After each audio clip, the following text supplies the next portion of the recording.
everyone, and welcome back to my channel. Today I'm going to go through all of my punch needle makes for March and April. I've decided to combine all of March's makes and April's makes into one video because I've made a fair few things recently and I'm in the process of making some more pieces as well. So I thought I'd just show you all the pieces I've been making. I don't think this is everything that I've got personally because there were some bits that were custom pieces which I don't have here, but this is everything that I've still got hold of.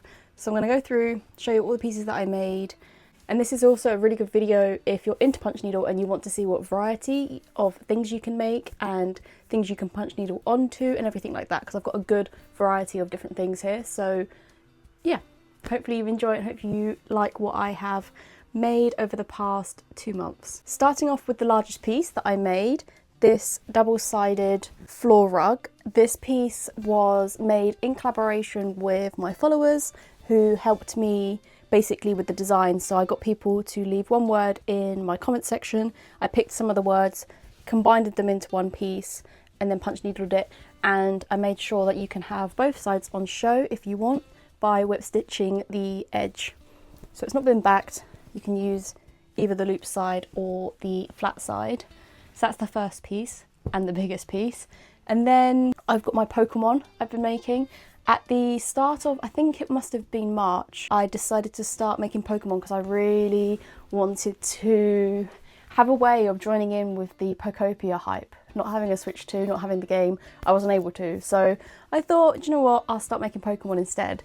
So I started with Ditto, because obviously that is the star of Pokopia. I've done Togepi, and these are basically 2 pieces of punch needle sewn together and stuffed with scraps. I've got a Jigglypuff, all made the same way, and Mudkip. And yeah, so that's a way of showing you how you can make 3D punch needle pieces of art. Again, whip stitching, but the edging and put the two together. So no hot glue, actually no. Yeah, no hot glue has been used on these pieces. So no glue has been used at all. It's literally just cloth and yarn.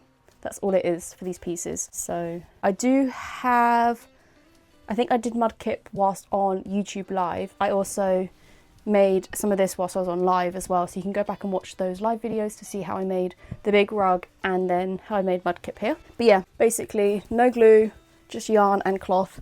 And I also gave me an excuse to get out my very old Pokédex. It's, I can't remember what year, I think it's from the early 2000s, and what I've been doing is, because it still works, it still turns on, I have been logging the Pokemon that I'm making in the Pokédex. The only ones I haven't been able to log are Mudkip and Togepi because they're not in the Pokédex, but that's fine.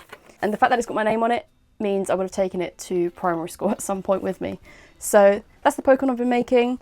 And then what should I show you next? I've got 2 pieces I made as like a test to see if I then could do them as a workshop.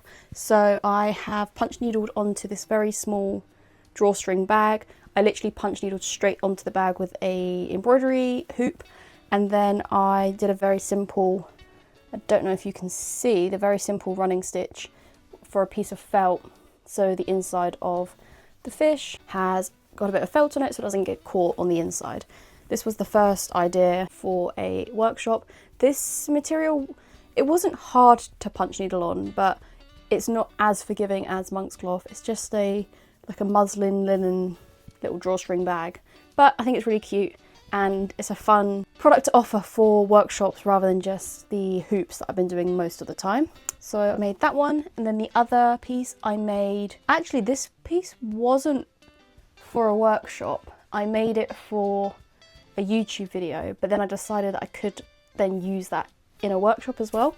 So the YouTube video came out recently and it was my 3rd Pinterest predicts make. So I've been making pieces of art inspired by the trends that Pinterest has predicted are going to be big in 2026.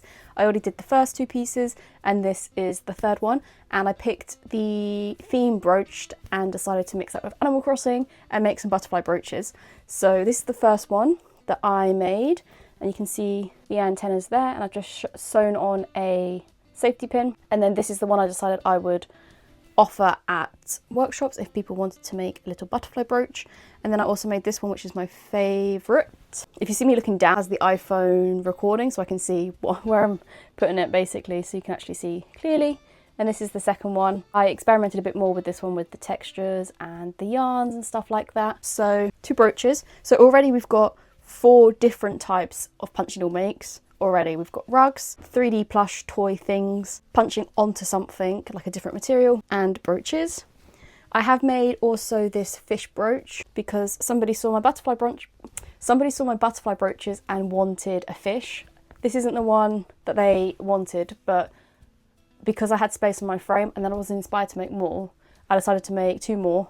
They ended up buying a second one. This is the one that's left, and this has got some very interesting beads as the scales there. They're like rocks almost, and then I've beaded the eye as well, and I've just done punch needle loops, sewn on a safety pin, and my logo.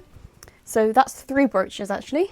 And then what should I show you next? I do have my next Pokemon drawn up. I've got Clefairy, but I haven't got back into making them just yet. I've been busy making other things and just took a little break from the Pokemon, and also because the Pokopia hype from what I'm seeing has kind of died down, it's made me subside a bit as well. But I will make more Pokemon because they are fun to make and people can relate to them as well.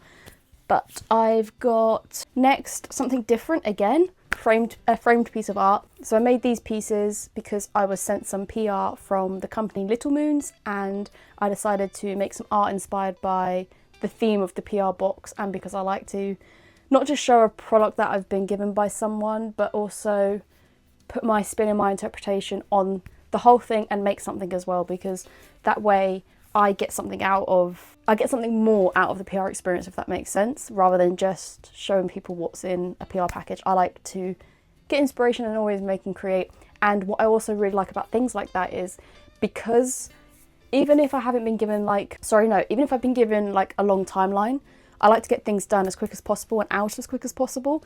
And then because of that, I put myself, sometimes it's not very good, but I put myself into almost like a stress, get this done quick mode. But because of that, I find myself experimenting more. And I really like that because I love to experiment within my art and to see where it can go.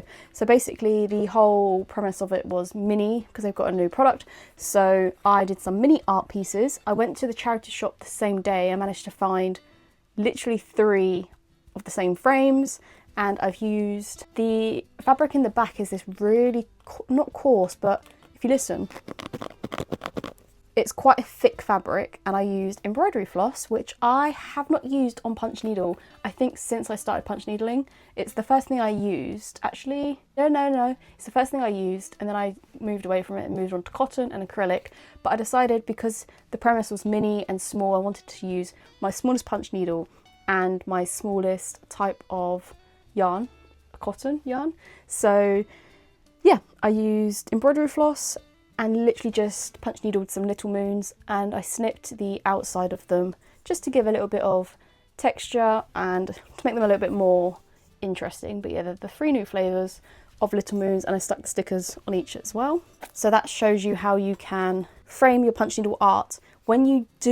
If you do decide to frame punch needle art, there's a high chance that A, you can't use the glass obviously because it sticks out, and sometimes they don't fit the frames properly. They can be a bit bulky if you haven't got your sizing right. So just keep all that in mind. But yeah, and then obviously because there's no glass, you'll have to make sure you clean them with a lint roller, because obviously they will get dusty because there's nothing behind the glass. Unless you use a box frame, the glass will sit away from the piece, so you'll probably have a bit more luck with that. And then finally, the final thing that I've made these past 2 months, and I literally finished it today, the morning, well technically in the morning of this day of what I'm currently filming, and it's actually, no, I haven't actually finished it because I need to do a little bit more sewing of my label on the back, but the main part of it's finished.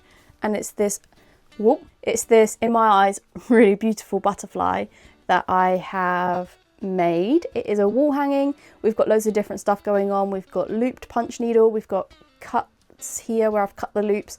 This is all cut fluffy. We've got beading that I'll show you a bit closer in a second. We've got flat stitching, and I've added some pipe cleaner antennas because for these I've been using very thin wire, and obviously that wouldn't work because of the size. Couldn't find any other wire, and then I thought, do you know what? Initially I didn't want to use pipe cleaners because I thought they might look they feel very childish in a way, but when I folded over the end, I was like, actually, these work pretty perfectly. You can just bend them to wherever you want them.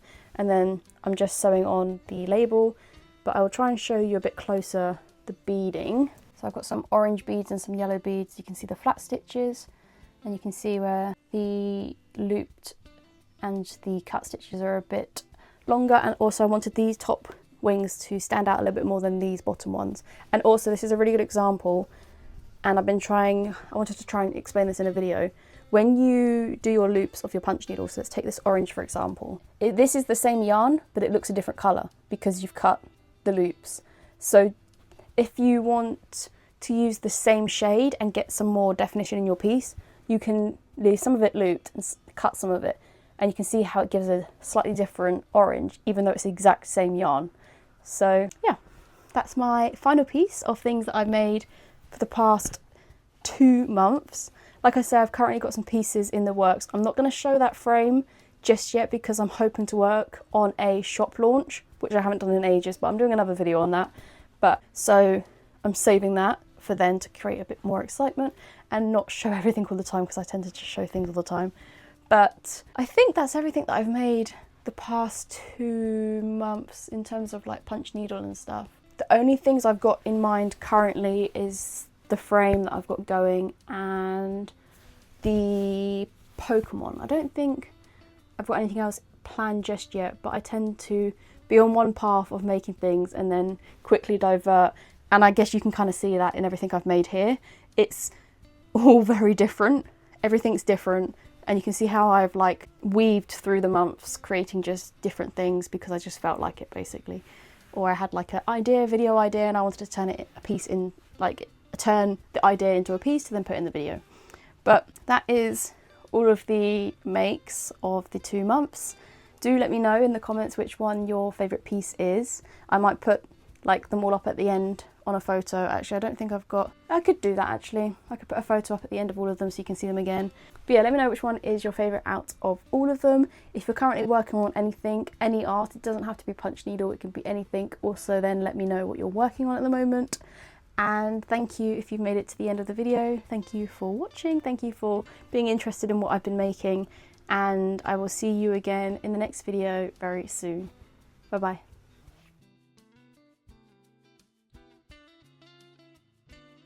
bye.